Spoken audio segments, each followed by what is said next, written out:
shout out my homie JR. Dopest Natives Alive, baby. Let's go. Dopest Natives Alive. Dopest Natives Alive. Give me chills. Dopest Natives Alive, Northside Bay. Boom.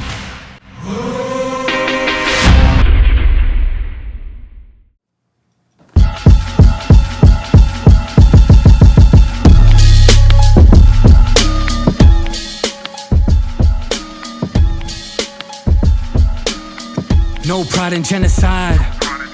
Yeah. No pride in genocide. You do a mic check? Genocide. Check. Fuck your celebrations. No pride in genocide. I'm a menace in disguise. Let the medicine decide. Better pick a side. I've been cutting ties, bringing truth to the lies. See the thunder in the skies. This is wartime. Canada committing war crimes. Listen to the war cries.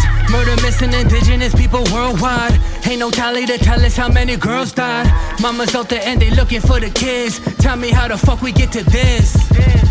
Cars 30 and they taking out the witnesses. 10 years old and he took his life, how sick is this? Taking fireworks and blow the lid off of this. Church still making money, profit off of this. Pass a bait to the judge, make a law for this. Not a rapper, I'm a storyteller. And I'll keep on telling, keep rebelling till we prosecute them all. Turn a priest into a felon, time to free us all, fuck them all. Yeah, what's up, everybody? You're back in the house once again with your favorite Uncle Rich motherfucking Unc. And if you don't know by now, my middle name is Motherfucker, okay? Or Motherfucking. But we back in this bitch. We in this BZ. I got my homeboy in the house. If you don't know by now, his name is Dakota Bear. I was about to say Dakota motherfucking Bear, but we ain't gonna go there. What's shaking, my brother? Long time, bro. We've been trying to make this, man, and I'm just happy to be able to sit down, chop it up with you, bro. I respect what you do, and yeah, man, I'm excited. You know, it's been a minute for me to come back and just even have a conversation on like a podcast setting. So, you know, I'm happy to be here, bro, and especially with you, man. We go way back. Yeah, man, and we're excited to finally get you in the house here. And for you guys that were just tuning in there, we had an intro track called the No Pride Freestyle by yours truly over here. Yes, sir. Dakota Bear. Shit was fire. Make Thank sure you. you listen to that shit. We're just prepping for this conversation. We're going to go into some deep waters. We're going to talk about some real shit. And I always do. our people are out here tuned in. And, man, I'm just excited. I'm lost for words almost that we finally got Dakota in here. It's been a bit of a mismatch in scheduling and what have you, but we're finally here to make it happen. Dakota Bear, for those that don't really aren't tapped in all the way in yet, Dakota Bear hails from where? Treaty 6 territory, broski. Treaty 6 Yes, territory. Sir. Cree Nation. Cree Nation. Yeah, right in the heart. Saskatoon. Toontown. Yeah, Toontown. They still call it Toontown? I haven't really been there a lot, man. Things have been changing around there, so... Yeah, that could be an old school saying what old school brother T-Mac. Yeah. R.I.P.'s over here on the peace, pictures. man. We got him in the studio at all times. Mm-hmm. But a lot of people from the prairies come down here. Yeah. You know, like my family does come from Saskatchewan on my mom's side, from Onion Lake, Saskatchewan too. So we made it down many moons ago. Yeah, I guess. Crees come and they just don't leave. Coast to coast, like butter on toast, I like to say. Yeah. Right? But yeah, there is a lot of talent coming out of Saskatoon and from Regina and from, you know, Saskatchewan in terms of hip hop.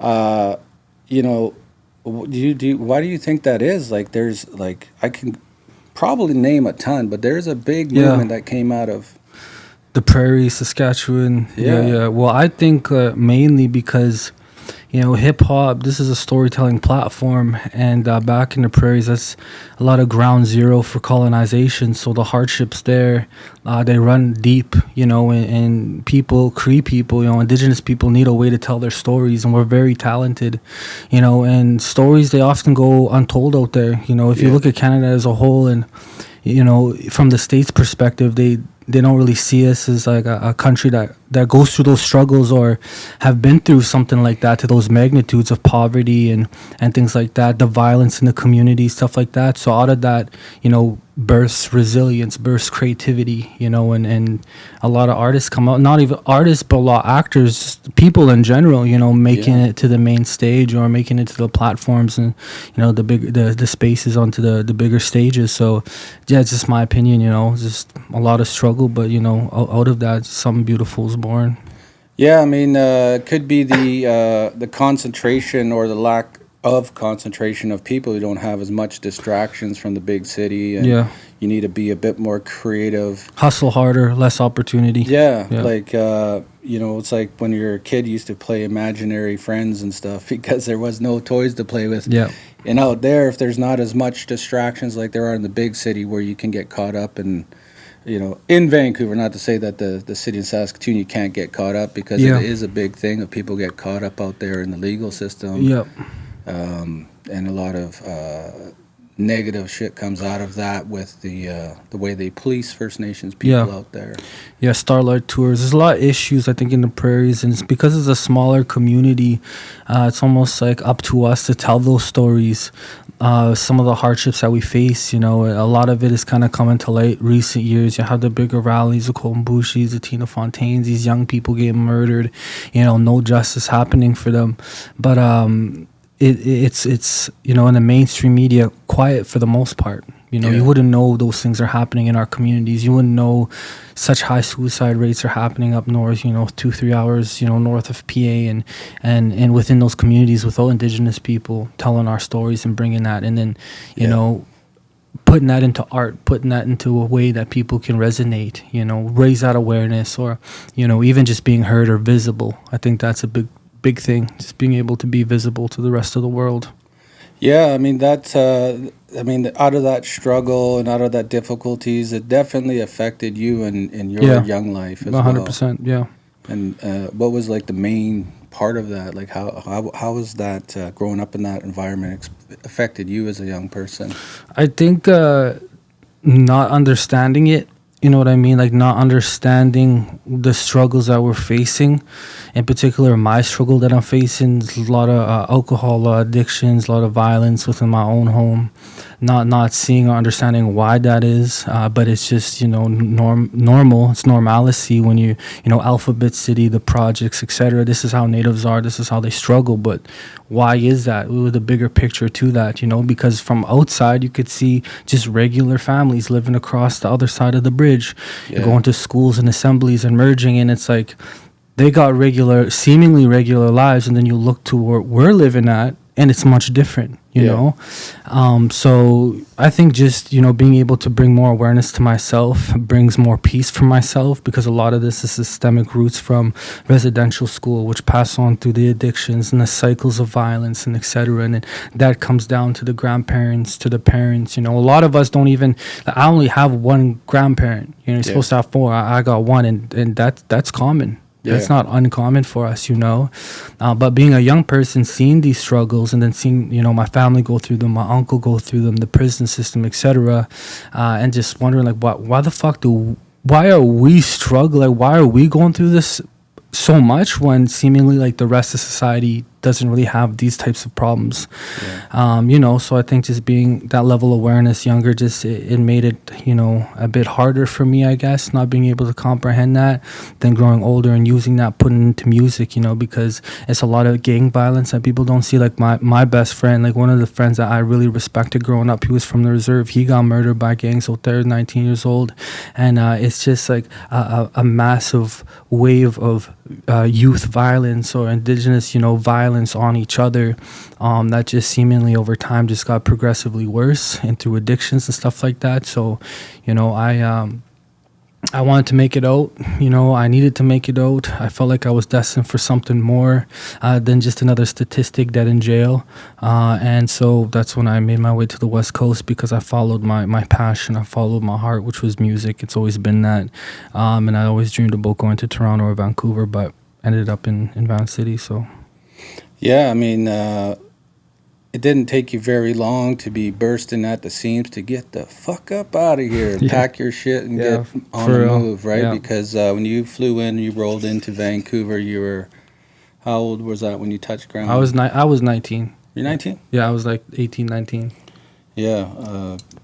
Can't remember, I thought you were 18. I think I was 8. I couldn't get into some clubs and stuff, but I had a fake ID. I'm pretty sure I was 18 when I first got here. Yeah, I'm pretty sure I was 18 when I first got here. Yeah. And I remember I was at the studio, and I got a phone call from somebody we have a mutual knowledge of. I would have said friendship, but sometimes those things change. Yeah, and that's okay. It happens. But you know, but he. I'm not sure how that relationship was with you and how he knew you, but he was just like willing to make a call that was difficult for him to make because we weren't in a good place at that time. But he still wanted to connect you with me, the only person he knew that was involved in music out here. He's really close to my mom. They grew up. Yeah, they grew up and they had, connections in the past, like, brother-sister kind of relationship, and, they had each other's backs and stuff growing up. So I think he was really trying to look out for her son, Oh, yeah. And so that's how we got connected, and you flew out here and you came to the spot back then. And I remember the energy you had, very young, angst, teenager, angry.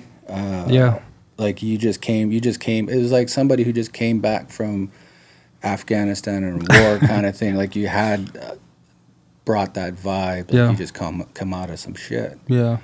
You remember that place, that headspace you were in then? Oh, yeah, definitely. And I carried that for a long time. I think a lot of it is just I didn't really care for myself as well, too, right? Like, and that's just like being real because I lost so many people and opportunities and friends and things from where I was from. Like, basically, a war zone back home where people turning on each other, friends turning up, dead, things like that. And it was hard for me to feel like that was my reality, like I could be next. And, all this time that I put into music and my passion of making it out from somewhere and had that dream since I was like 12, 13 years old that it could have just been ended overnight, just because hanging around with people that are really street entrenched and the lifestyle that will eventually take you to dead or in jail and really just a chip on my shoulder for what I feel like I've been put through in this life, especially just losing my uncle and stuff like that, and feeling like it's just like I'm gonna come out here and I'm gonna do my best, but also it's like I didn't really give a I guess I just didn't really give a fuck, like at the time, if I ran into problems or opportunities of, somebody wanting to like, just wasn't feeling me or didn't like me or whatever, because I wasn't really here for that. Like I was here because I wanted to make something out of myself. I had a lot to prove to myself, but I did carry a lot of that anger as well. But I think over time, kind of letting that guard down because I was new here. And I didn't, and most of my life, that guard is what had protected me. That wall. Yeah. Well, it wasn't easy. It wasn't easy street when you got here. You faced challenges and difficulties. It was that's life. It's like just always an uphill battle. 100%. It seems, right? Yeah. It's not easy street. But you found some roots and you continue to push forward through various obstacles and barriers, right? Yeah. So in times like you could have given up, I remember a story you telling me that and you can share this if you want or not, but there was a real transitional change in your life where your partner and yourself found yourself in a very difficult situation that could have not went well. Yeah. Was that a big eye opener? Yeah, I almost died. Well, I did die. Yeah, and then I came back. Yeah, overdose. And you know, a big thing for me growing up struggling was that, you know, drugs and alcohol had become a part of me at such a young age. That struggle was hard to actually let go of until I became a father. You know, then I was taking real cracks at becoming sober. But it's a long journey and it's hard. But yeah, eventually, you know, that caught up to me, and then I almost passed away. Apparently I did pass away for a little while, and then I got, you know, came back to life and stuff like that. That was a real eye-opener for me. I tried to get sober before in the past, but I don't think I was equipped with the tools or the knowledge to be able to do that. But at the same time, my grandma was going through some hardships with her health, and so was my uncle, and they were going to go see some medicine people. So then they invited me to go see these same medicine people, and this is where I feel like my healing journey, or my journey on the red road, really started, because that's where I got introduced. I guess you could say reintroduced to ceremony, and through that reintroduction to ceremony came, you know, spiritual names, you know, gifts and tools that I took very seriously, because, you know, I had a lot of life to live, and, you know, I had a daughter at the time, so I really needed that in my life to continue forward. But you know, it's a part of the journey, man. It's a part of a journey. You know, a lot of young people can relate to that. Some people are still stuck up in it, but when I do my best to advocate, you know, especially when young people are going through addictions, to get as close as they possibly can to culture and ceremony, because it literally saved my life. And I think that's what could also, you know, bring a lot of medicine into their lives as well. Yeah, and that's the thing is, you just have to be around it. You know, you just need to be around it, like you said. And the medicines will just start to work. You know, they will start to, all of a sudden, these young people I used to work with, they never liked being around a sweat, because it wasn't their way, you know. But what was it, maybe a month and a half later, they would get to the sweat grounds, and they would chop the wood. They'd take the grandfathers up. They can start to finish, set this whole thing up. You know, they'd smudge it out, and they learned something. And it wasn't by me saying, you got to, you need to. We just went there every time we had a chance, and it just came, you know. They just got drawn to it. And those medicines worked like that. We opened up, we had a little smudge before we happened in, so medicine is very important for you in your life now. It sounds like... Oh yeah, have to. Like, I don't know what I would do without it, honestly, after the hardships, like, you know, just the losses that I've faced in the past couple of years, is that I don't really know where I would be without it. That's literally, you know, again, saved my life again, because it was just like, when you have losses that close to you, you know, it's basically just on autopilot. You're just like, you just, boom, you know, and it's easy to fall into a dark space because of that, because you're not really there. It's like your spirit is elsewhere, you know. I mean, like I heard this one elder say that you got to keep your spirit full, otherwise something else is going to jump in. Right, there's no room for it to jump in if you keep it full and you're practicing on a regular basis, and the mindset in your heart. And that also was at a transitional point in your music, because younger years, you know, Stay Fly. You know, we had a different version of, we had DAC 1, the MC. Where were you going with that? Do you remember your mindset of what you thought to accomplish with that? I primarily just wanted to be like a hip-hop artist or rapper. I want to tell my story. Each kind of step or phase, I guess you could see, with my music, especially for doing it for so long, is that it's always been an extension of who I am or what I was going through at the time, and always just the realest of shit. Like, I would never rap about something that was just out of character, just to say it for the sake of saying some shit. And I think that's what, you know, is just, for me, I'm proud of being able to see that evolution of myself become like, you know, just a young kid writing rhymes, teenager going through shit, betrayals, whatever. A lot of wins too along the way that I've picked up, and be able to gain traction, you know, with my own mixtapes, dropping videos, etc. Well, that's what got me to Vancouver, is that I had some traction behind my name.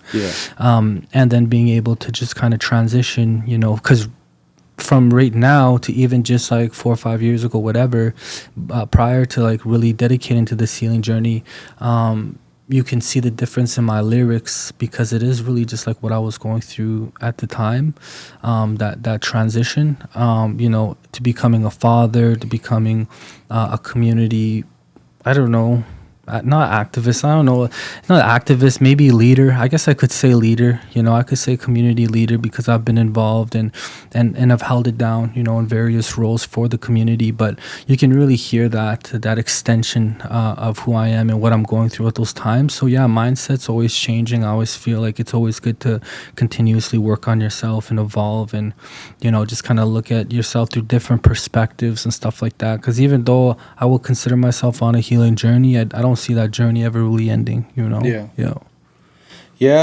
think getting back to the ceremonies was a very key thing for you. And I've, from the outside looking in, I've seen the transition happen, right? And it seemed like once you'd done that, things started to change for you. The 100%. The grandfather started working with you, and creating opportunities and open up those paths for you. 100%.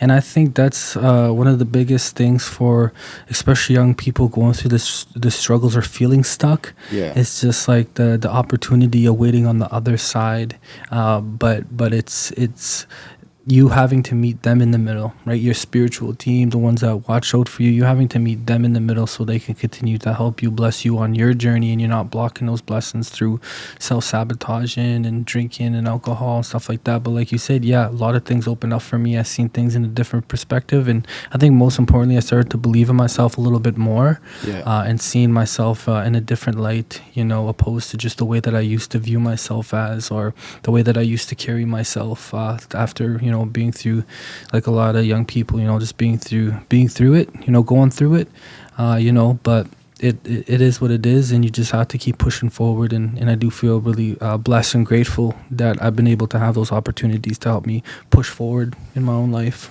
Yeah, well, it sounds like, if we're going to give some gifts or wisdom to the young people, like seeking out your culture and finding out where you fit in is a very important and life-changing thing. My question is, like, for those that grew up with it, because, sometimes it seems competitive. Like, you'll hear some brothers, sisters be like, oh, I grew up with these things. I grew up like this, With culture and stuff, you mean, right? Yeah. It's like it's something that they have better than you kind of thing. But it makes me wonder, like, there's a lot of these people who grew up with it. Where do they go when they lose their way, right? Like, you grew up in this thing. How does it help you now? If you were on this path since you're young, you grew up with it, but then now you've lost your way. Yeah, that's interesting. Because it's like, for people who didn't grow up with it, like myself, when I found it, it was like put me right in line of where I need to go and how I need to parent, how I need to be as a community member, so on and so forth. It gave me all of the tools to function in this world. Whereas I was just before flailing around, hanging out with different cultures and trying to fit in where I don't, right? So it made me wonder about that. Like, for those, where do they go? Like, is there, like, I guess, you can always come back to it. Go off the path and kind of circle back to it, I guess. Right? Like, I had a relative who was a very spiritual person that really put me on my path when I was first learning. And I was involved with Coast Salish people and their big house ceremonies and stuff. And I was worried about it. And she told me, like, because, being Cree Nation, Cree background, I was out here with Coast Salish people. She told me, it's not always going to be your own family that helps you. It's going to be another person's family that's going to help you. And you have to just let them. It's good. It's whatever they're doing is good, right? So I let my guard down and I learned from them. That person, my relative that gave me those teachings, went back to the Black Road. Let's get real judgy and call it the Black Road. Never heard of that one. Right? The dark side, whatever. Went back to old ways and old habits. And I've seen some ceremonial people do the same thing, that carry the pipe or carry certain things that kind of on both sides of the fence. Yeah. How does it definitely affected me? Mm. You know, kind of gives you a pass potentially if you want to look at it to you know, fall off if you wanted to, because this is saves a lot of people. Yeah. How do you feel about that? Like, you know, like people losing their way, you know, like people you may looked up to. Well, I think it happens more often than not. And I Yeah. think people mostly struggle isolated, like in Yeah. silence. You Yeah. know what I mean? And I think we often look up to people or put people onto certain like pedestals, you know, without realizing that. For me, I'm an example of this, right? So people could be looking up to me like, because I speak a lot of healing, I speak a lot of different things on social. I use my platforms as a way to connect with you, spread awareness, etc. You know, make use of them in a good way. Yeah. But at the same time, it's like, shit, I don't got it all fucking figured out either. Like I was just struggling like fucking a week and a half ago. You know, I did some really, really deep, meaningful, impactful things in the community. You know, searching for Samuel Bird, things like that. There for my family, which just led me to a place where, you know, I wasn't dealing with my own trauma at the time, and it caught up to me. Yeah. You know, it really did. And I didn't feel like, you know, I had it off. I knew what to do. I could go, you know, grab my pipe, this and that, and I smudge and, you know, start re-engaging with culture, and it's all going to be okay. No, I just self-isolated myself. I'm just being real. Like, I just self-isolated myself. I didn't really talk to anybody. You know, I wasn't really checking with anybody. I wasn't really making an effort to be like, you know, I got to call my elders up. And I was just going through it. And I was like, you know what? I'm fine with going through it right now. Sometimes I just got to sit here and fucking feel like this, you know? Yeah. And I was actually going to get to that a lot of people in our culture or who rely upon our culture, it's very good, a huge piece of it. But there's another piece of it that I feel like they're not prepared for, and that's the emotional work. Yeah. You know, like the ceremonial stuff can carry you so far, but if you're not dealing with the emotional stuff, like you said, the traumas, my own traumas come up and kind of derail that. And it's always kind of knocks you off track of the ceremonial kind of thing, because that's where I think some of the work that needs to be done, and I think where people fall off. Yeah, 100%. What is it, false confidence or something? You know, like Yeah. a lot of people fresh out of jail or fresh into healing are just boom, they want to be teachers, and they want to, like, I've been through the shit, I can help you. Yeah, mentor, But haven't really done the work, and it'll pop out, you know, eventually. Right. Yeah, it's a lifelong journey, dealing with traumas, you know, dealing with things that are just like, you know, what I like to see is just like that a lot of it is like from childhood trauma, intergenerational trauma, stuff like that can pop up. And that was just it for me. Like, I feel like, you know, the way that people viewed me or seen me, you know, and the way that I felt about myself was just two different things, you know. And I heal in quiet. Like, I'm not online, I'm not posting all the things that I do, but, you know, eventually I found my way back to my pipe. I found my way back to my ceremony. You know, I couldn't make it down to the sweat. I couldn't make it down to the things that I knew that I needed, but what I had available to me, that's what I used. You know, I took some time for myself, turned off the phone, everything, you know, and I just prepared something for myself, let my family know. And it was just me, you know, the medicines that I had in my bag. And I said, because my wife knew that I was going through it, she could feel it, you know, and even my family could feel it, you know, my kids, everything. And, you know, I was just thinking in my head, it's like I could prolong this, right, for myself, or I could just like go what I know I need to do. And do it, but most importantly, I got to do it for myself, because very little do I do anything for myself, and I think that's how I got here in the first place. Yeah, exactly. And, you know, a big thing about the ceremony, when you think about all the ceremony, it's really about introspection and about solitude, self.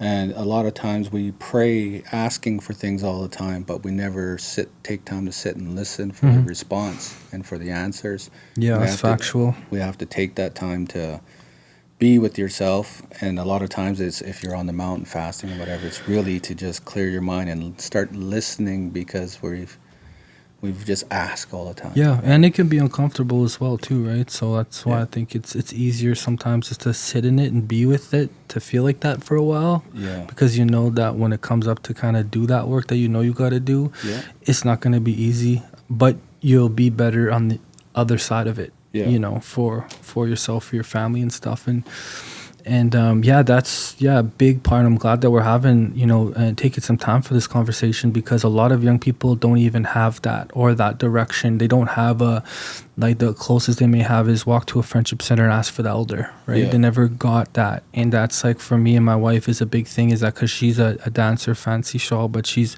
working on some, doing some jingle dress and stuff like that, especially for my daughter, and getting my son into drumming, because she brought that aspect into our family. Yeah. I think that's important, because me personally never had that growing up. Just urban native, maybe a few spiritual teachings, but mostly just in the concrete jungle growing up, and I'm sure you can relate to that, growing up and then getting those kind of later in life, and you're thinking, fuck it, if I would have got this kind of earlier, would have saved me from a lot of hardship. But then again, you had to go through that to get to that point, to want to be able to like change, Yeah, I mean, I had opportunities as a young person, but I just had so much shame about being First Nations that when the elders come looking for me in juvenile to bring me to a sweat, they'd be like, I'd be there with my Asian buddies, and they'd be like, hey, Ashley, you want to go to a sweat? And I'm like, why would I want to go to a sweat?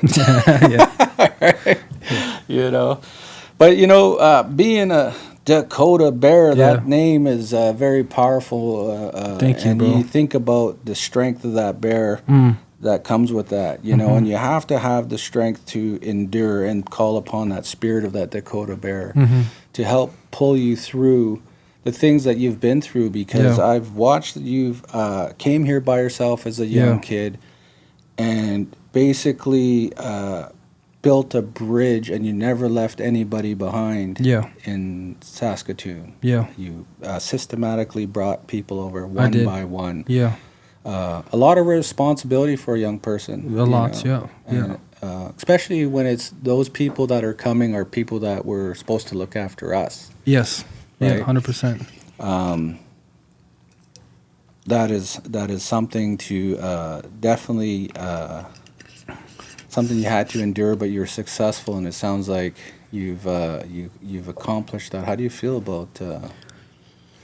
Well, I really didn't see myself having any other choice, to be honest, because Saskatoon, if you live there, if you live in the prairies, the limited opportunities, and if like you got any kind of health issues, like we lost a lot of family going through that healthcare system, and my family unfortunately had health issues. They, once my uncle passed away, he was the pillar, he was the big guy, solid. You look up to him, call him for backup, but he was trustworthy, and he'd always show up. But when he passed away, that took a big piece of me, and that was a part of why I was so frustrated at the world, because I already lost prior, and that was like the last, like, for me. And that's when my life started to go in a direction that it wasn't good. But at the same time, growing up there, seeing that and seeing your family struggle, and then kind of stepping up to that role at a young age, coming out here, and you got the mountains. I had more opportunities, I'm walking around. I'm starting to feel that more, a lot more hope, and a lot more closer to my dreams of where I could make it, where I could take it with the music. But what's the point of that if you can't experience it and share it with the people that you love? Because my family is not that big, like, especially like after so many losses, it's like the surviving members of my family, basically, because I only got one uncle now. My siblings, and I lost a couple of them, my mom and my grandma, and it's always been like that, very, very close, because my grandma, she ran away from LeBret residential school when she was 16, and so we don't really have no connections to Saskatoon. That's the thing. Like, she lived with her family, and they were on the land, stuff like that. She got taken. She was in residential school, 16. She ran away from LeBret. She ended up in Saskatoon. That's where she had her 3 children, and then her kids had kids, and that's our family, right? Disconnected really from the res. Maybe go back home to visit some family here and there. But so when I left, it was really hard for me, because I felt like I had to leave to be able to save myself, but be able to actually make something of myself where I could help them in their lives, like they helped me in my life. So. Yeah, like you said, just one by one. My uncle's going through a lot of heart issues and kidney issues. They weren't going to give him a transplant back in Saskatoon. He was going through his stuff. Then he moved out here. I went to all of his appointments, specialist stuff like that. My grandma came. Like I said, my uncle passed, so she left he left my nephew or my cousin to be cared for my grandma. So that's 3 of them. So then we're living, and mind you, like I have a small ass 2-bedroom fucking apartment, like just tight space. And then all of a sudden my mom boom pulled up through the States. They were having a hard time, and now there's like 14 of us, man, living in like this 2-bedroom apartment, just like packed in there, you know what I mean? But for me, it was like I would rather have that than not. Like this is my family now. I don't really have much back home in Saskatoon. Like this is us. And eventually, and even you were part of that journey to eventually then we get set up, and then we could start working through our own stuff, getting our own places, and finding our place out in Vancouver, and kind of like, but it was a struggle, man. It was really hard, but now like a lot of pressure for a young person, but now I feel like that sacrifice is it made a lot of difference for my life and the quality of my life, because I have my family close, and I'm a big family person, right? So I have them there, and I take care of them, but they take care of me as well. And when my daughter was born, it was nice to have that family around, just being like 2 young parents, me and my wife, and having a young daughter, not knowing what the fuck we're doing, but just doing it, And do you feel like you're filling your uncle's shoes? Those are hard shoes to fill, honestly, but I think I'm doing a good job at being a protector and a provider for my family. Right. Yeah. It sounds like that, because I have a late uncle that was the protector of our family, and they called our family the Jake outfit, because they called him Jake, was his nickname, and he was a shit kicker up in Prince George, and he protected out, like he was the oldest brother, looked after all his, and then as he started getting older and up in age, and I kind of felt like I had to fill that role in my family to be the protector for my family, from outsiders and from that. So I could relate to that feeling of and I think you're doing a good job on that. Yeah, thank you, bro. And again, the summons, the power and the strength of that Dakota Bear to continue to pull people through and up with you, right? Yeah. And man, you did it, right? Yeah. You're a homeowner? Yeah. No, I live in fucking Vancouver. No, I rent, but I live in a place where my kids have some space and stuff like that. So and I know that it's tough out here for even just renters and stuff like that. So I'm blessed to have that, and I'll tell you, it beats that 450 square foot 2-bedroom in Vancouver. So. Right. Well, that's it's amazing nonetheless, because people don't realize that you continue to pull like a freight train people forward, and people are hooking onto your caboose, and you don't stop, and you keep pulling and pulling until you're completely exhausted, and you have to take these hiatuses and stuff, and you don't complain about it, and then you get back up on your feet and say, all right, hook the fucking train back up to my back, let's go. And in that, you started Land Back Records. Yes, sir. Yes. Right. And you had an amazing team together. Yep. And from the outside looking in, not only are you responsible for making decisions that affect all your mother, your uncle, your children, your wife, your business, which affects your customers. Now you have a team of people that are looking to you for guidance. Yeah. And I remember seeing them look at you in reverence and looking up to you and waiting for direction. And they weren't going to move until you say, this is what you want to do. And I seen that they were all the way aligned with you, right? But what I've seen from my personal experience as being somebody who was in management that managed cases full of families that were possibly going to sleep on the street that night if I didn't make a decision. it was hard. Yeah. And I felt like that's, people don't understand the pressure that it takes, that you're under, to be responsible for all of those lives. Yeah. And a lot of those were grown-ass men.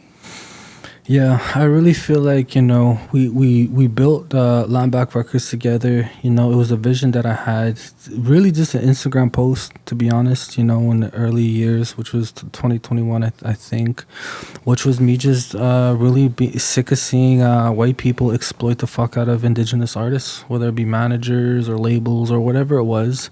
I seen a lot of it, and it was happening to me as well, because I started to really focus on my releases and putting my things out proper and get into the music industry, business, etc. But the more that you're in it and the more that you see, and if you type of person to kind of speak up, or if you see a problem, you kind of brainstorm around the solution, which was me, Lineback Records. And for that, what really was to disrupt the music industry in a way that we're not getting absolved in the music industry, because I knew a lot of business already that could be applied to music, and I've already seen some success within my own businesses that I could apply to my music and to others' music, that was happening in real time. And so that's kind of the vision that Lineback Records was. But it grew very quickly. It grew very quickly. So we got a manager, and we wanted to put on some artists, and we wanted, mainly for me, it was always about mentorship, and that's like at the heart of what I do, and all across the platforms, whether it be business or music, whatever it is mentorship. So I really enjoyed that aspect. But also, we were putting on events to showcase up and coming talent. We had our Lineback launch party, we had Turtle Island Fest and Circles Fest, we had shows down in LA, and all these shows that we were organizing ourselves. And we were putting on other artists, and some of them maybe already been pushing their music for years and had a platform. Some of them just coming up, and it was maybe one of the first shows, and I really enjoyed that, to being able to, and I think that's where we also align too, is that it's always nice to be able to pass on some of that which you have, even if it's a hip hop artist or just a mentor in general, to the next generation, just for the sake of passing the torch, because it's in our blood, as an Indigenous people, for reciprocity. And that's what it was, Lineback Records is continuously give back. The pressure that I had was not only having to manage a staff in because Lineback Records was a business with staff, not only having to manage that and trying to continuously pump out new ideas and shows and projects, etc. Sometimes just to make sure that we were progressing or moving forward or growing, always kind of in a growth state instead of just more of a maintenance state. I think that was a big mistake for me, is that I'm really ambitious and I want to see us to continue to grow. So I take on these new projects in my mind we could do, but then at the end of the day, left kind of myself and others a bit more depleted, and then having to then go next door and then manage Decolonial Clothing, and then make sure that was up and running and functional, because that was what brought in the income to make Lineback Records function at the time. So it was tough, man. I think I bit off a little bit more than I could chew, if I'm just being completely honest. I think I was so excited. I want to push and go and put people on, and again, just put my own music interests and stuff to the side. And I had some albums and stuff like that I was working on, but we started to kind of grow a little bit, and then what can I say? Just capacity was getting lost for me. I was starting to get tired and exhausted. And again, it's just like I have priorities that are above music and clothing and business, which is like my family and stuff too. So and delegation comes to mind. Did you have people you can delegate to, or was that something you were comfortable with? Like, I know I can't trust people with certain things. It's hard. Right. It is. And I think that's like, even like, I feel like that's another thing that you could relate to, is because you have a project, you want to see it in a certain way. And so then it becomes harder to kind of like pass those things on for delegation, because I don't know, we just become a bit attached to our ideas and what we want and how we feel like this vision can come to life. And then just having maybe our own insecurities, like myself, like what if I pass these things on and it just doesn't really go the way that I see it, and then it kind of, I have to start from scratch or whatever, because delegation is hard. You pass on something you're so passionate in hopes that somebody else will have the same amount of passion for that specific thing, when it's not always the case. Do you think that could be misconstrued as control. Oh, some yeah. people might look at that as this guy's so fucking controlling, but Yeah. it's really about protecting the Yeah. idea, Yeah. and it's the miscommunication in between that. Yeah. Really, I just love this idea so much, and I want to honor your talent, but I don't want you to take it somewhere else. Like, I just want you to do it this way. Yeah. Right. Yeah. And that's where friendships and boundaries and staff and all of these things. These are the hardest things to manage. Yeah. Because you are friends, you are best friends, you are rolling around together, you are doing these things together, but then you have like certain things that are massive projects, like a music festival with all of these different components, all of these different moving parts, and it could leave people feeling like depleted, you know. But as kind of like a person that is almost like the visionary, I guess, of these projects, it is hard to pass on certain things, but there is times where you 100% have to delegate. But I think it's just like being a person that is very passionate and has very quick, or I could just say like I move very fast. Like I just feel like a fucking comet sometimes, man. I'm just whirling through the fucking space, moving at my own space, time, and speed, and it's hard for me to expect that other people would to do the same, right? Yeah, so it's tough, and not to say that they weren't, because as a team we held it the fuck down and we completed so many different successful projects. But those are just some of my thoughts. Is like it would be at times hard to delegate certain things. That's always tough. I don't think it's more so a control thing. It's just more so just like a passion thing, where it's just like you have a vision, you want to see it a certain way, and whether it be visual, creative, show wise, etc. Those are things that you've just kind of always done that way. But well, the pattern that I'm seeing is that you have been responsible for a lot of people's lives and continued that by building this land back family. And from the outside looking in, it was a family, and you were the head of the house basically. And again, now made yourself more work and responsible for everything.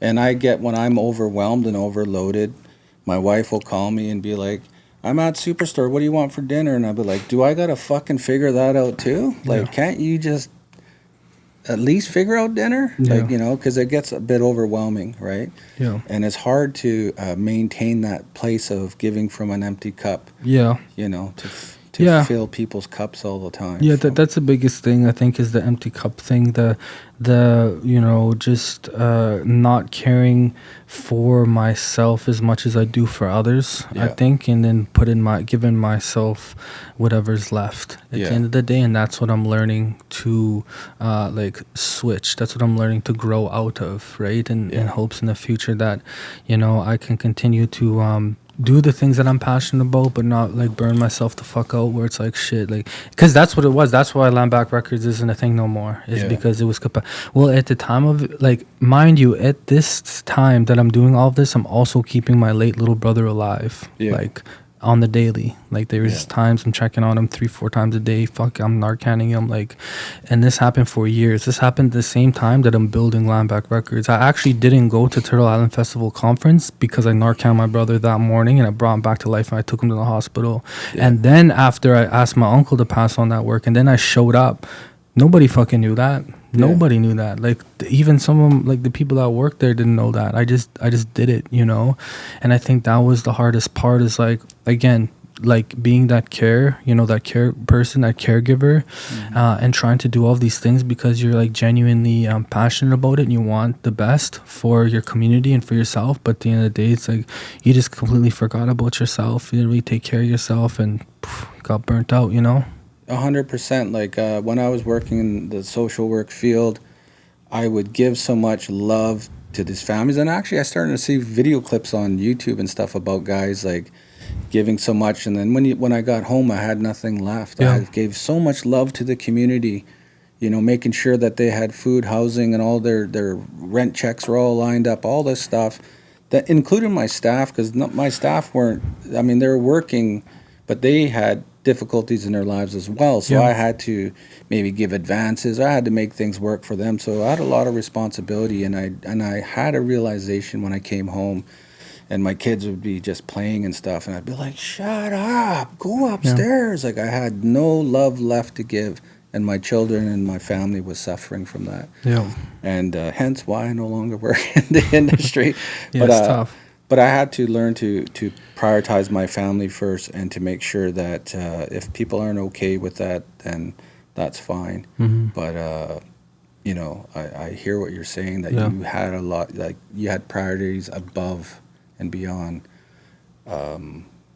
land back and the store and stuff like that, which is most important. Because I don't think people vilify you. I know when the falling outs were happening, there was a lot some of people chatter. People vilified me, right?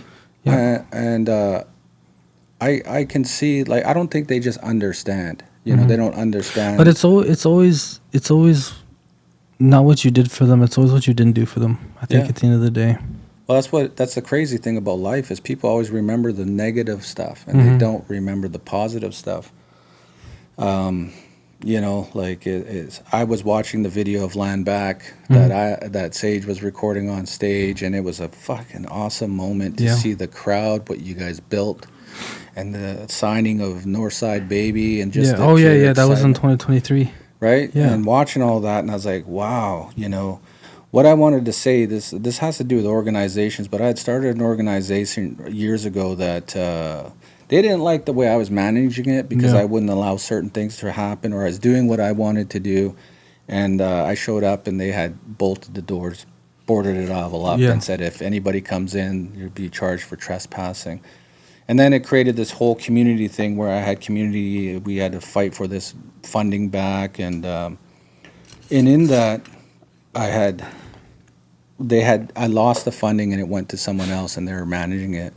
And I remember an elder telling me, like, you know, you don't build these things, they don't belong to you, right? When you build it, it belongs to the community, right? So you're not looking at it from the right way. Like, that organization didn't belong to you. It belonged to the people. You're doing it for the community. It belongs to them. And because I felt like seeing, as like my ex-girlfriend walking down the street holding another man's hand, that's how hurt I felt when seeing other people running my program, and I was on the outside. Yeah, it's tough. Right?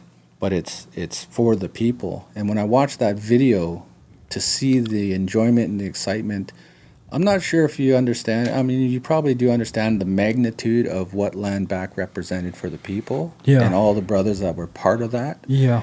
It was a huge thing. That there's nothing like Turtle Island Fest that has happened since. And I'm not putting this on your plate to be like guilt trip you. Yeah. But it was, people don't understand the magnitude of the responsibility you had. Yeah. And you can go and create these things, but just know we're setting expectations and standards for the community. And they're like, man, what's going on? So people may have vilified you, but on the same token, you're a hero in a lot of people's eyes for what you brought to the table.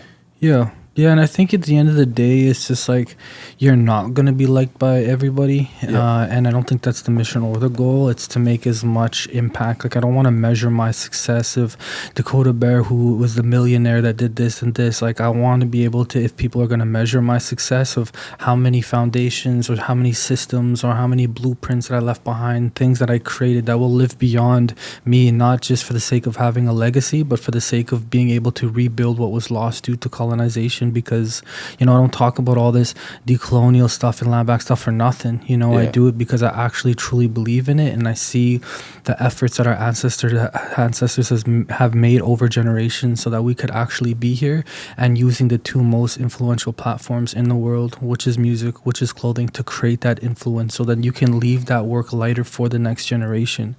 And that's what it's always been about. So some people will agree, some people will be there for the ride and they'll be there for it. Then it doesn't work out or work in their favor or how they want it to, and then you're gonna be the villain at the end of the day. But I've always done everything that I've done is with the purest of intentions, like 100%. My heart was in it. I believe in it. I'll still circle back and have conversations with people to see what the problem was at the time, which never actually occurred. Like, I'd never had to have conversations with people that wanted to post me up online and say, Dakota Bear did this and this or said this and this. Like, I've actually never had the opportunity to sit down, like, so where did this all kind of like stem from? Because last time we were interacting, things were all good. And this is not just like one person, this is multiple people over multiple years, right? It's kind of the same cycle that I feel. But yeah, it's like that, you know, you'll always kind of be that person to somebody, and I think I'm okay with that because I know that I'm always showing up in a good way. I'm always showing up with good intentions, and I'm always open to having a conversation, even if it's a hard conversation, because I think that we all deserve that, especially if we had some sort of connection in the past and stuff like that. Yeah, for sure. And I'm suffering grief and loss again over the loss of land back, because it was really the inspiration behind Dopest Natives Alive. You know, that's the ignition of my desire to do music after my hiatus came from your birthday. Yeah. I came there and I seen the vibe you guys were putting out. It was all love and respect. Yeah, that was an era, man. Yeah, it you know definitely what bothers me is that fake love? Because I was really inspired by CJ. I never met big menacing looking dude hugging me and saying, "Man, I love you, bro. Have a safe night." And that changed the way I looked at music and what I could do. And till this day, I'm telling my friends, "Yo, bro, I love you, man." And it's awkward as fuck, but get used to it, because this is what I learned from the team at Landback, that it's about love, and I love you, and I'm going to tell you that. And as awkward as it is, we got to get used to that. But don't fucking tell me that, because I've been told my whole life. Fake love, you know, like I've felt that childhood trauma. Like that ain't love. Right. So where did we go wrong? I think, like, to be honest, from my perspective, like I really do think, for me, like, you know, that was my birthday. It was more of like a celebration of life, of what I feel like I've made it to 30. Because I was talking with my wife, and she wanted to put something on like that. And I'm a more of an introverted type of person, just naturally. But I was like, I'm down for that, you know. And I think it's because a lot of us don't make it to that age or that stage in life. And I've had a lot of friends along the way. I've lost a lot of friends along the way. I think the love that we shared was genuine at that time.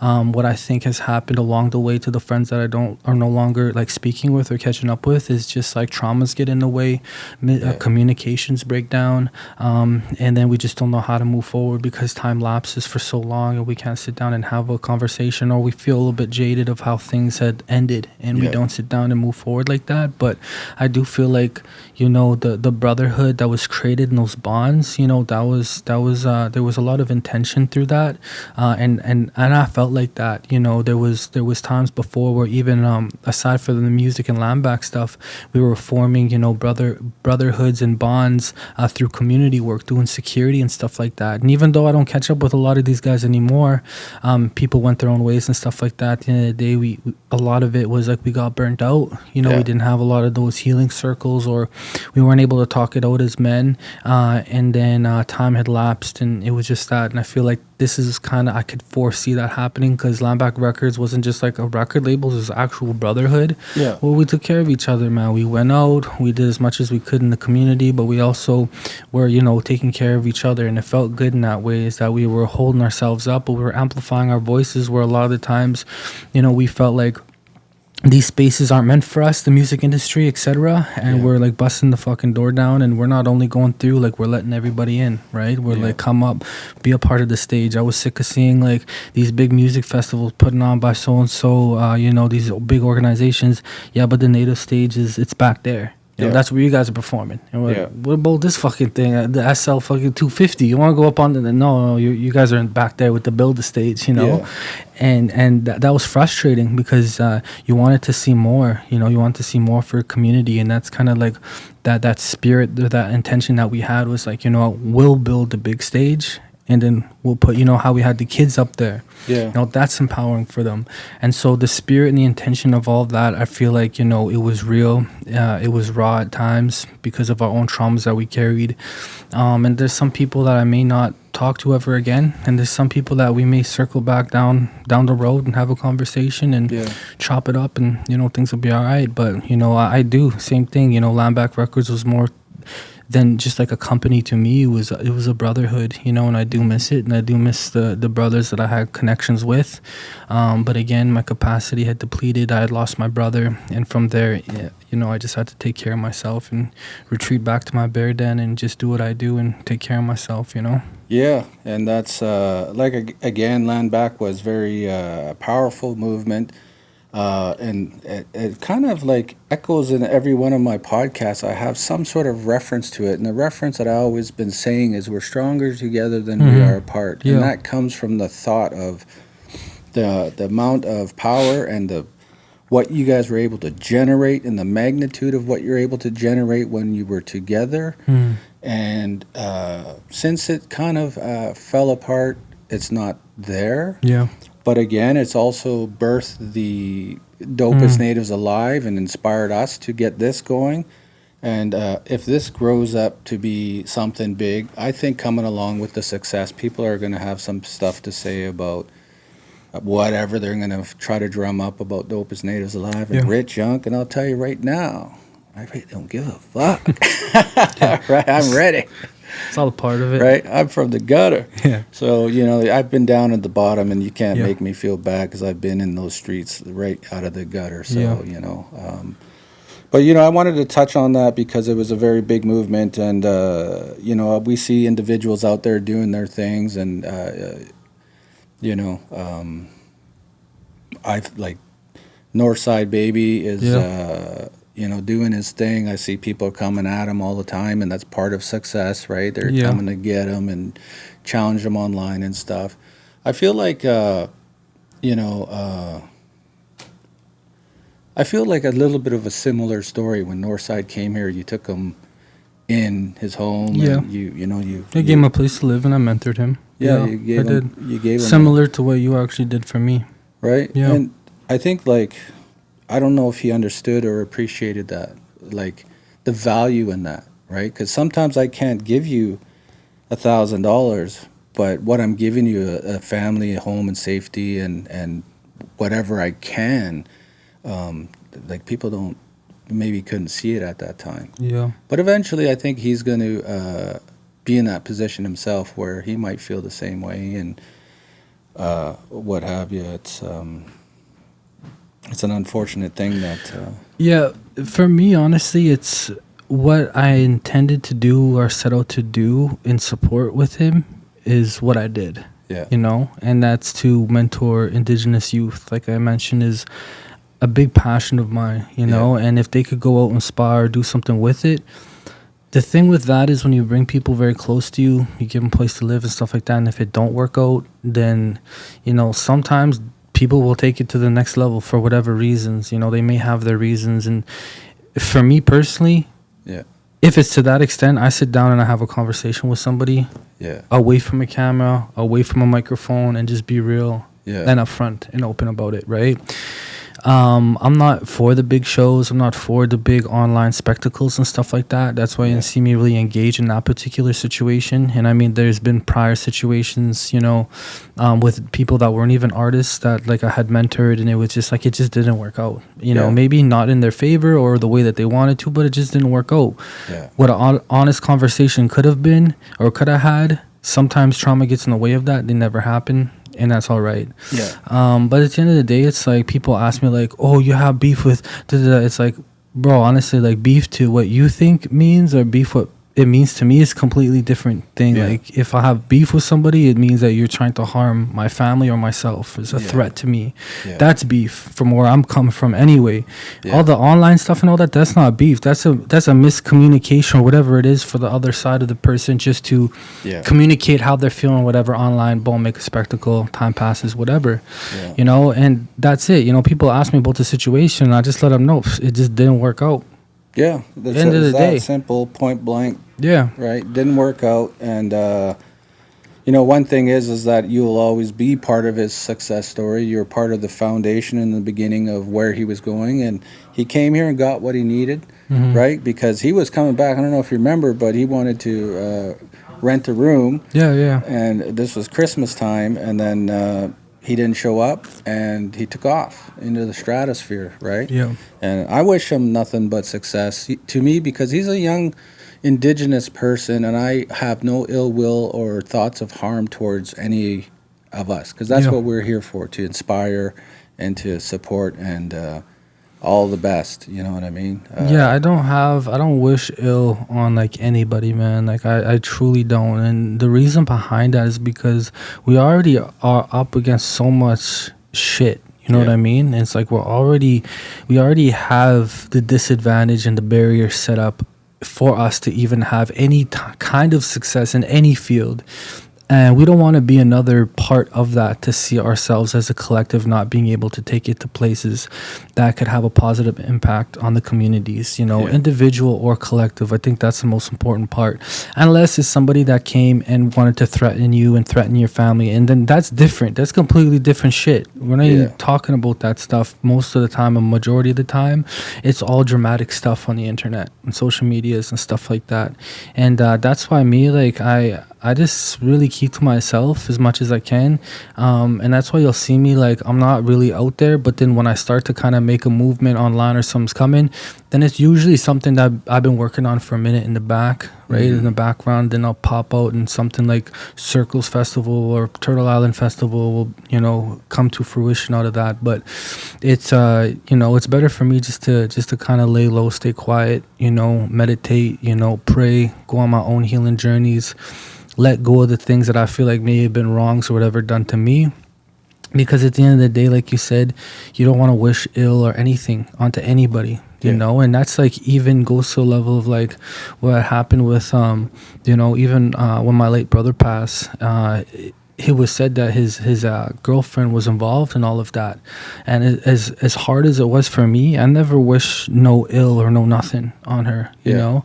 But she passed away shortly after, it was 6 months down the road and she had passed away.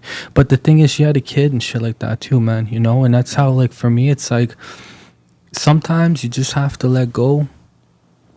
Creator will take care of you in different ways when you show up for yourself. And if you just hold on to things for too long, that shit will make you fucking sick. And I could have let that made me sick. That when my brother passed, who's involved, how it happened, this and that, that could have made me sick, and I learned from those things. So when things happen for me, situations that we're talking about, I just let them go. And I just keep moving. Yeah. Say his name. Samuel Bird. Yes, sir. Samuel Bird, man. Achapis actually is the spirit name. Yeah, little boy on the moon. Yeah. So what was it about his story? So I've become a bit desensitized, I think, like a lot of us, because I see about 3 to 4 missing persons posters every single day. Yeah, and it's fucking unfortunate. It's heartbreaking, man, because I can't help all of them. And sometimes all I can do is share a poster or send out a donation or just something that could help at the time. I had a long summer and I come back home and my wife actually, she showed me, she said, have you seen this? And it was his mom calling out for some supports and stuff like that because her son was missing. And I was reading into it. And she believed that her son was in the North Saskatchewan River. The cops weren't doing anything at the time.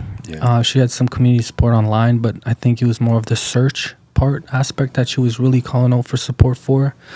And I just couldn't sleep, man. The first night I was really thinking about it. Second night, and I really, honestly, truly believed that my late brother, Dakota Bear, was guiding a lot of this process because I thought about him so much over this time when I'm first just letting all this process with, thinking about what happened with him, how we were searching, what we had to do to bring him back home, and then kind of just seeing my mom. But my mom had me, and I didn't know Alana's story.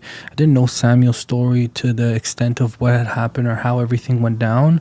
All I seen was a mom looking for her son in the river and something like that. And that just couldn't sleep. And I thought about it. So I went down there for the first search. And to my surprise, because I had seen some sharings and postings and stuff online, but the search party was very small. There was not a lot, so maybe it was coming in waves, how things usually do in supports, where at that point the wave of support in terms of the search wasn't really there because there was literally just a handful of us, and they were using the boat that the mom bought. It was like a 10-foot splinter boat in the fucking North Saskatchewan River, trying to fight with a trolling motor, trying to fight the current with some people that they brought from Winnipeg, which is my close friend George. We became really, really close throughout the search, and I know him prior to search the landfill, but also Daryl. And Daryl was really helpful when it came to finding my late brother. He's a spiritual person. And this is just the beginnings of how I got involved. And again, going back home from the first search, I couldn't sleep. I had grown more closer to the family and understand a bit more of what had happened about, how he went missing, and it was said to have certain people involved that he was close to, that he was possibly murdered, and they were all talking online, all these young people about they wrapped him up and they threw him in the river and stuff like that. Yeah. When you're out there and you're like looking around at the search, you're thinking like, it's gonna be a miracle if we can pull this shit off, man. Yeah. The search in general, like when I was looking for my late brother, like I knew where he was, but I couldn't get to him. But this was something different, and I had already committed to it. And that's the thing. Like I'm the type of person, if I commit, then I'm in. Like I will stand beside you, And I let the family know I'll be back. But it took a very long time for me to process, I think, what happened to my own late brother. Still processing, and I think this was kind of almost like when I first searched, it was like I almost went kind of back into shock.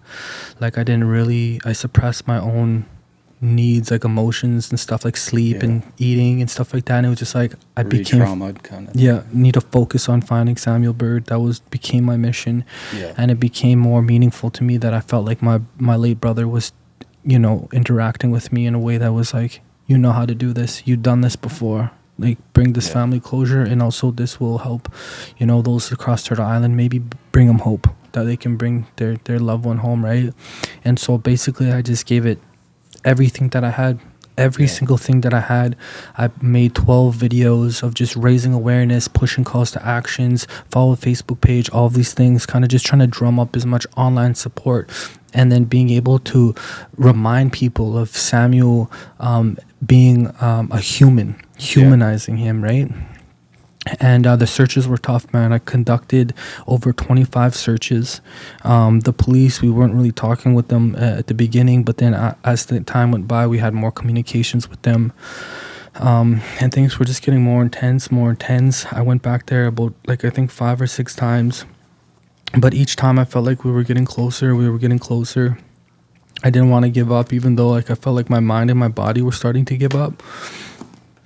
I didn't want to fail this family, and I felt like we were already dedicated so much that it's like I had to continue to show up until we found them, and I had that weight on me. I just couldn't stop for a little while, because every day got closer to winter, and I think we all had that same fears, like that winter's coming, know? And so we set up the command post and stuff like that, and shit was dangerous too, man. I got threats. I got punched in the mouth there in the command post. I got sucker punched there, and there was threats and stuff, so we just had to double down on security. A bunch of young warriors came out. Shout out to Red Rum, man. Red Rum really held us down, and they came and they were just showing love and support, and they were just their presence, Crazy Indian Brotherhood, they were there.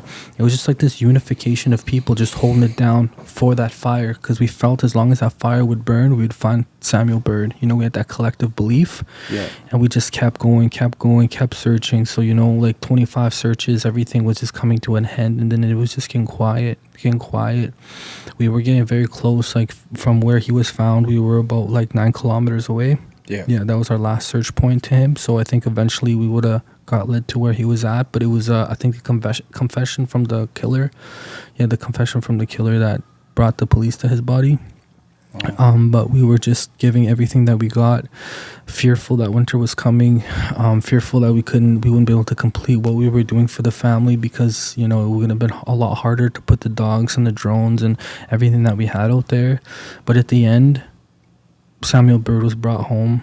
The community came together, and it was yesterday that he was laid to rest. 14-year-old boy. Yesterday. Yeah, yesterday. Wow. Yeah, touched everybody across our island that knew his story. But it was tough, man. I learned a lot about land searching. I learned a lot about myself.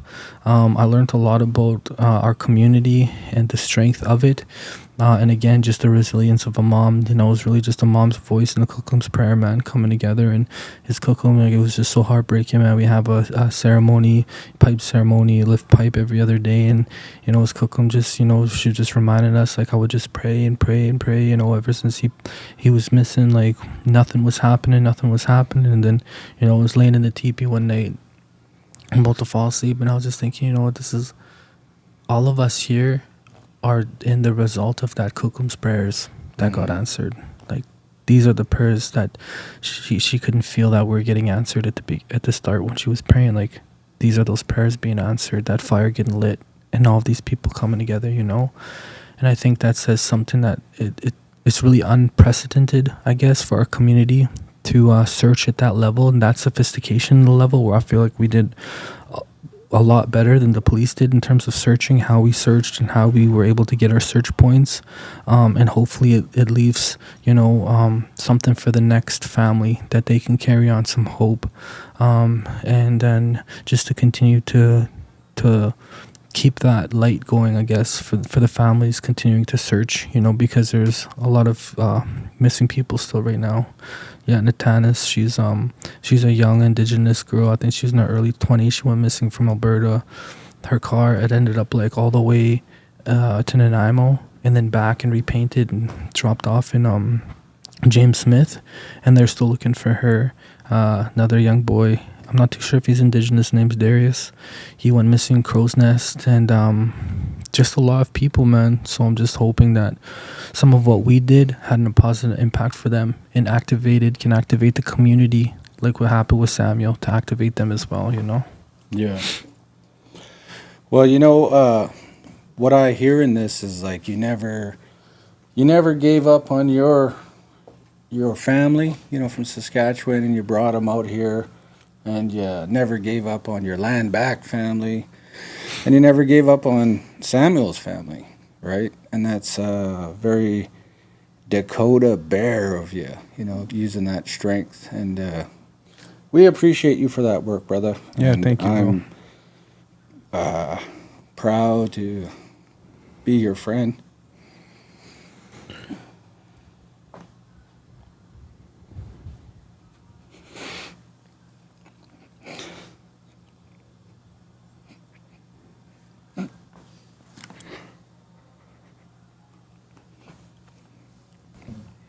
Yeah, it was amazing for us to witness, you know, from seeing you as that, you know, as a young man that rolled in, blew in from Saskatchewan like a tumbleweed, right? Yeah. You know, to see that. And I think it's unfortunate for us to watch people wanting to tear down the bear and not recognizing the work you're doing for people. And we're not going to stand by and watch that. And we wanted to have you here to say your piece and let you know that we respect you and we watch you, and we've been watching you from afar, like, you know, not proud parents, but proud friends. No, you know, we've always been rooting for you. And you know, our relationship, our friendship has it twists and turns and ups and downs, but I've never given up on you or our friendships. And regardless of, you know, wherever things went, you know, I was always willing to give you a call and just be like, you know, fuck this, what are you up to, bro? Let's, you know, get this happening. And, you know, I know first and foremost, you came in as an artist, and you need to recoup that artistry spirit and get the music, because we do like to celebrate hip-hop here. What do you got planned? Are you going to get that rocking again? Or, I mean, again, you're giving more of yourself to the people, and if you're scraping the bottom of the barrel for that, you know. Yeah. Well, I just wanted to firstly say, like, I appreciate you, bro. You know, you've always been a real one to be able to have those conversations, like what I was talking about before earlier when we were talking about, like, you know, our own traumas and things that get in the way. But, you know, here we are, like a decade later, like you said, some twists and turns, ups and downs and stuff, but like we're still here conversating, you know, two men on their healing journey, trying to put on for our community. The reason why we aligned so hard and we were rolling so deep is because we have so much alike in what we're trying to do, you know, especially for the young generation. And I do appreciate you, you know, taking the time and even like the encouraging words that you're talking right now and words of support, man. It does mean a lot, you know, because, yeah, I think we need more of that, man, to lift each other up more, you know, and to be vulnerable when we need to be vulnerable. And that sets something for the young people to look up to, because not all the time are we able to do this, you know, especially as men. We don't really get to see that. And I think it's important, man. So I want to say that I appreciate you for that, bro.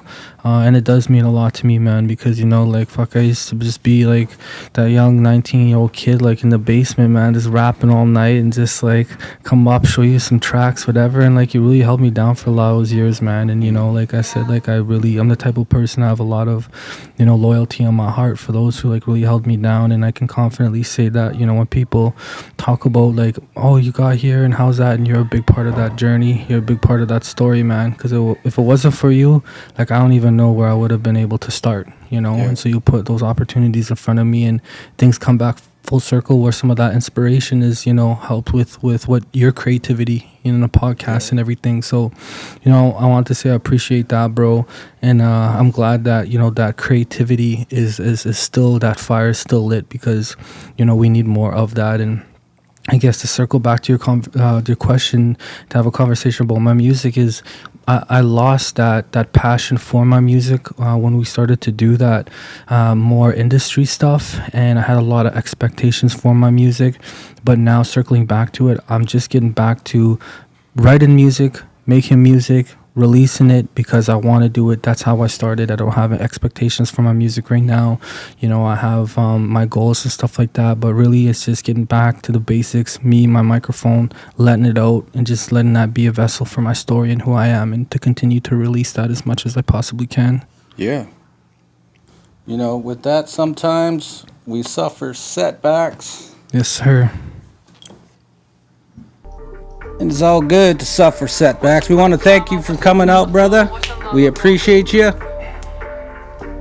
Sometimes we suffer setbacks. Here's a song from Dakota Bear called Setbacks. Let's go. And in these setbacks, I want to say, and if I'm okay to say this, shout out to Dem Rose Boys, Eli, YB, the old team. We love you here, and hopefully you've seen what happens here. And you know, let's get this shit rocking, you know, the way it's supposed to be. Land back, Dakota Bear. It's all love, bro. All love. Let's rock. You're tuned in. Rich Young, Dopest Natives Alive. Then I break out of myself. Hop into hell and back. Shout out to hell and back. Police and media vilify me. What do you see? Peace. Right on.